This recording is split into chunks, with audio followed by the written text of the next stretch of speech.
Tonight, an historic choice. Judge Sonia Sotomayor of the great state of New York. The first Hispanic ever nominated to the Supreme Court. I strive never to forget the real-world consequences of my decisions. I'm Katie Couric. Also tonight, the judge's incredible journey. It all began in the poverty of the South Bronx. Actually inspired me. If she can make it, I can, why not? California's Supreme Court upholds a ban on same-sex marriage, but those already married will stay legal. And annoying birds of a feather bring a neighborhood together.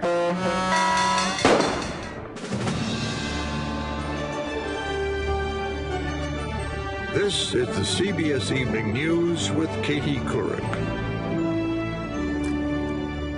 Good evening, everyone. Well, we now know how President Obama spent his holiday weekend. He was in the process of making one of the biggest decisions any president ever faces. And today he made history as he nominated Sonia Sotomayor to the U.S. Supreme Court.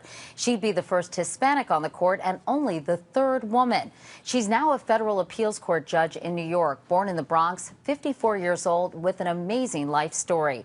Senate Republicans promise a fair confirmation hearing and a close examination of her record. Chip Reed begins our coverage tonight. Thank you. Well, I'm excited, too.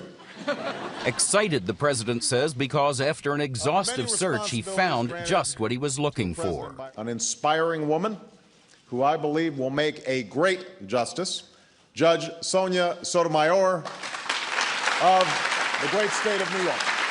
Joining in the applause, the president said Sotomayor easily meets the basic requirements, intellectual rigor and mastery of the law. She excelled at Princeton and Yale Law School, made a name for herself as an aggressive prosecutor, and spent 17 years as a federal judge. Walking in the door, she would bring more experience on the bench and more varied experience on the bench than anyone currently serving. But the president said even that is not enough. He wanted something more, a nominee with empathy, the result of life experience, someone like Sotomayor, who grew up in a housing project in the Bronx. It is experience that can give a person a common touch and a sense of compassion, an understanding of how the world works and how ordinary people live. I am an ordinary person who has been blessed with extraordinary opportunities and experiences. Sotomayor agreed with the president on the value of life experience. I strive never to forget the real-world consequences of my decisions on individuals, businesses, and government. The president mentioned only one of the hundreds of cases she's decided, ending the baseball strike of 1994. Some say that Judge Sotomayor saved baseball. President Obama met Sotomayor for the first time last Thursday for an hour-long discussion in the Oval Office. He had already read many of her opinions and has known her by reputation for years. Monday evening, he made his decision among 4 finalists, all women. He called Sotomayor with the news about 9 p.m. The White House wants her confirmed by Congress's August recess. Top Republicans are already saying not too fast. I think the most important thing is that this matter not be rushed or railroaded through, but that there be a full and fair discussion of all the issues. White House officials say one reason the president was so drawn to Sotomayor is that her life experience overcoming hardship and misfortune has so many parallels to his life. Katie? Chip Reed at the White House tonight. Chip, thank you. The president elaborated on the reasons for his choice by quoting Oliver Wendell Holmes, who said, "The life of the law has not been logic, it has been experience."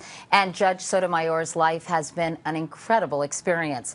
Priya David went to where it began, the South Bronx in New York City. Her beginnings couldn't be much more humble. Sonia Sotomayor was born in the Bronx, raised in these New York City projects after her parents moved from Puerto Rico. She now calls herself a New Yorican. Although I grew up in very modest and challenging circumstances, I consider my life to be immeasurably rich. At 8, she learned to inject herself with insulin to treat her diabetes. And a year later, her father, a welder with a third-grade education, passed away. My mother has devoted her life to my brother and me. Her mother worked 2 jobs to make sure Sotomayor had the best education possible. It started in high school, here at the private Catholic Cardinal Spellman, where 99% of graduates go on to college. I think growing up in the Bronx at that time, and even now, means that you have to be a bit of a fighter. She was one of very few Latino students here at that time. Sotomayor's childhood dream of becoming a detective like her fiction book heroine, Nancy Drew, gave way to becoming a lawyer like her TV hero, Perry Mason. All right, counsel, what are we doing today? Today, her nomination to the Supreme Court echoed all the way back to the neighborhood where she grew up. Me wanting to become a lawyer, that's, I'm speechless. I want to meet her so bad. Okay, so then maybe I can actually come from here and make it big too and go on with my life and actually accomplish a goal in my life. Her past also offers a hint of what's ahead. From her Princeton University yearbook, Sotomayor's chosen quotation, "I am not a champion of lost causes, but of causes not yet won." Priya David, CBS News, New York. The president urged the Senate to take up Judge Sotomayor's nomination before its August recess and confirm her in time for the court's new term in October. Confirmation is expected, but she's already given her opponent some ammunition. Wyatt Andrews takes a look at her record. The political case against Judge Sotomayor starts with the case of 18 white firefighters from New Haven, Connecticut. We deserve to have the best officers. The white firefighters all passed the test to become officers, but were not promoted because no black applicants passed. Their claim of reverse discrimination is pending at the Supreme Court, but at the appeals court level, Judge Sotomayor ruled against the firefighters. I think it says that she has an ideological agenda that favors racial preferences and quotas. While Senate Republicans were restrained in their reactions today, conservatives view Sotomayor as a liberal with an agenda captured in the judge's own words when describing the courts of appeal. Court of Appeals is where policy is made. She quickly realized the making policy line might be trouble. Because we don't make law, I know. Okay, I know. I'm not promoting it, and I'm not advocating it. Sotomayor has also bluntly acknowledged that race and gender matter to judges. Our experiences as women and people of color, she once said in a speech, affect our decisions. She obviously has impeccable credentials. But her friends insist Sotomayor's judicial record will prove her critics wrong. There's just nothing in her record to suggest that she's knee-jerk or that she has an agenda. Sotomayor is known to favor abortion rights, and in her 700 opinions is generally seen as liberal, but experts say is not always predictable. You can't just paint her and say in every case she ruled this way, in every case she ruled against the government. It's just not true. And so Sotomayor will face some very tough questions from Senate Republicans, but in all likelihood will be confirmed. Even her harshest critics admitted today that her Up From the Project's personal story makes her someone very hard to vote against. Katie? All right, Wyatt Andrews. Wyatt, thanks so much. For some perspective, we turn to our senior political correspondent, Jeff Greenfield. And Jeff, will she really change the makeup of the court or have an impact on some hot-button issues? Because many people are saying Justice Souter is just being replaced by another liberal. Yeah, the simplistic view of the Supreme Court is it's the abortion court, and they probably hold the same views. But there's so many key issues, all of them, for me, or many of them, revolving around how much power does the government have over business, over individuals. Can it take your property? Can it jail you if it thinks you're an enemy combatant? And we simply really don't know whether Sotomayor's kind of liberalism on the bench is the same as David Souter's, so she'll have very different views. It's very dangerous to try to predict that kind of issue. Yeah. For example, when Justice Souter came in, he surprised a lot of people. There was such an emphasis today placed on her personal narrative. Why is her life story so front and center here, as compelling as it is? I think this has happened in recent years as we see these justices move more into the arena of confirmation and publicity. Justice Clarence Thomas, his whole pitch was the so-called pinpoint strategy. Born and raised in a segregated small town, raised by a grandfather, it's because this process of voting for a justice is so bound up in the politics of liberalism and conservatism that you don't just want somebody who's brainy and smart. You want somebody who has an appealing personal story. Justice Ginsburg had that story about her mother and how much of a role she played in her life. It's the way it is these days. It didn't used to be that way. All right, Jeff Greenfield. Jeff, as always, thanks so much. Now to a highly charged issue. Another court decided today. The California Supreme Court upheld Proposition 8, which bans same-sex marriage. But what about all the gay and lesbian couples who got married while it was legal to do so? Here's John Blackstone. Both sides showed up outside the state Supreme Court, hoping for a victory to end the long cultural war in California's back-and-forth battle over same-sex marriage. Homosexual relationships, it's unnatural, it's unproductive, it's detrimental to our society. For supporters of same-sex marriage, today's ruling was a bitter defeat. The Supreme Court upheld a voter-approved initiative last November that defined marriage as only between a man and a woman. They made it okay to hate a group. They made it okay to hate a minority. That's what they did. Opponents hailed California's Supreme Court. The will of the public has been upheld. But the justices also ruled that the 18,000 same-sex marriages performed before the ban took effect last year remain legal. So Jeannie Rizzo and Polly Cooper, who wed last summer, are still married without endangering the state, they say. And nothing's happened in Massachusetts, right? They've had marriages for 4 or 5 years now. The state hasn't fallen into the Atlantic Ocean. Today's decision leaves just 5 states that have declared same-sex marriage legal. In their decision, the justices say same-sex couples in California still have all their constitutional rights except the right to describe their relationship as marriage. In protest, some gay activists blocked a busy San Francisco intersection and were arrested, while others began preparing for another battle at the polls. They'll vote for equality for us eventually. The issue could be before California voters again as early as next year. John Blackstone, CBS News, San Francisco. From CBSMoneyWatch.com now, rising confidence in the U.S. economy. A survey out today says consumer confidence has taken its biggest one-month jump in 6 years as more Americans believe the worst of the recession is behind us. Now, Wall Street liked that. The Dow shot up nearly 200 points, recovering most of the losses of the past 4 sessions. Coming up next, right here on the CBS Evening News, North Korea won't stop its nuclear tests. So what can President Obama and other world leaders do about it? North Korea followed up yesterday's underground nuclear test and missile launches with 2 more launches today.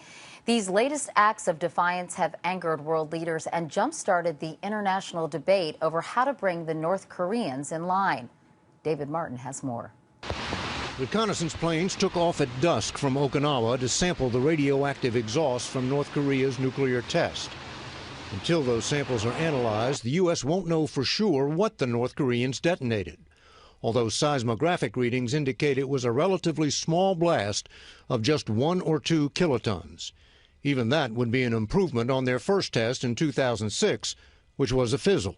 They're looking to be able to build a nuclear weapon that they believe or they can have confidence will work. And so in that trajectory, they made progress. Diplomats at the UN are working on a Security Council resolution the American ambassador says will levy new sanctions, perhaps even stopping and searching North Korean cargo ships. We're going to increase the pressure. We're prepared to step up our efforts to intercept and interdict prohibited cargo from North Korea. Truly tough sanctions depend on China, which supplies North Korea with fuel and food. I think the country that has the toughest situation here is actually China, which really has to decide how hard they want to press North Korea. But many experts believe what's really needed is a high-level envoy like former President Carter, who met with the so-called great leader Kim Il-sung to defuse a crisis in 1994. His son, Kim Jong-il, is now the man to see. It doesn't make any sense to go if you're not going to talk to Kim Jong-il himself. I mean, you have to talk to the leader to figure this out. And that's, anything else doesn't make sense at this point. The most obvious choice would be former President Bill Clinton, or perhaps former Secretary of State Colin Powell. David Martin, CBS News, the Pentagon. Now to the war in Iraq. All U.S. troops are scheduled to be withdrawn by 2012. That's the plan. But today, the Army Chief of Staff, General George Casey, told reporters the Pentagon is prepared to leave fighting forces in Iraq and Afghanistan for up to a decade. General Casey said the situation remains unpredictable and the Army has to prepare for the worst. Still ahead, the losing battle against beach erosion, tons of sand, billions of tax dollars, all washed out to sea.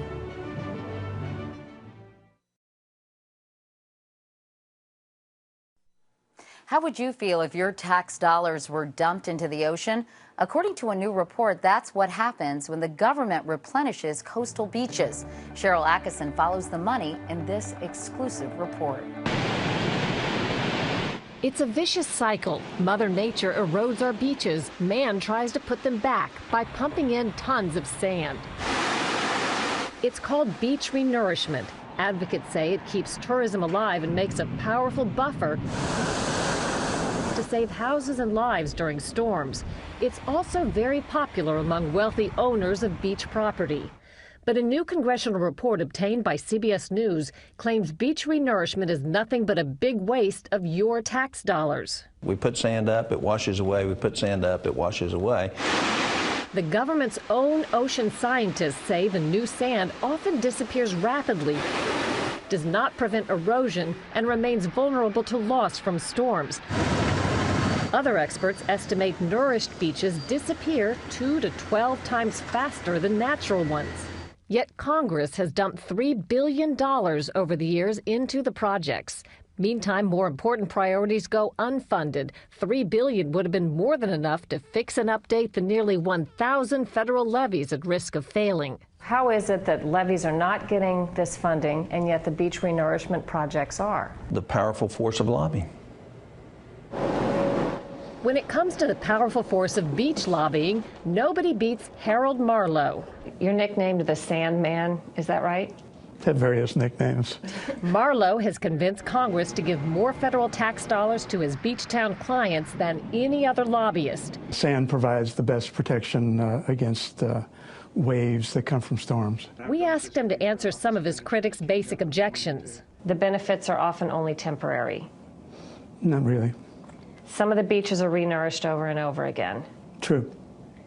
Take one of Marlowe's clients, Cape May Point, New Jersey. Along with the rest of the Cape, there have been at least 24 renourishments, with more on the way. Do you feel there's any limit to what should be spent in trying to save a beach? We're only at $100 million a year.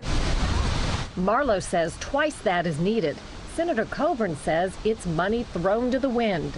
Natural beach erosion, you can't stop. Stopping federal funding could prove just as difficult. When Congress commits to a beach, they'll spend however much of your money it takes to try to put back what Mother Nature takes. Cheryl Atkinson, CBS News, Washington.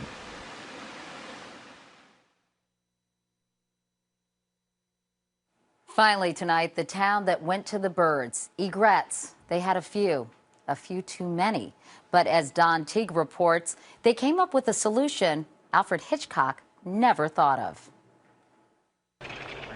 In the wild, egrets, with their lanky bodies and snow-white feathers, are as graceful and elegant as anything in nature. But on Holly Lane, in the once quiet town of Taylor, Texas,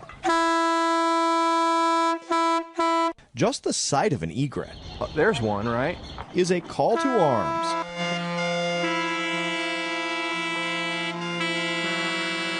The weapons in the Battle of Holly Lane are all acoustic. Noisemakers to discourage egrets from landing in the trees. And if you're wondering why residents are so militant about keeping the birds away, just look at Holly Lane last year, when thousands of egrets found its tall trees and quiet streets a perfect place to nest. It was so gross, I can't even explain what we went through last year. It was a war zone. And they poop a lot. It piled up 4 inches thick, making residents sick forcing them to stay inside and vowing never to let this happen again. These are protected animals, right? Yes, federally protected. It's a crime to disturb egrets once they've begun nesting. Last year, residents were helpless, but this year, we were able to find out that by using different sounds that we could actually discourage the bird from landing. And if we did that, that was cool. So beginning 2 months ago, the 24 or so residents on this street declared war.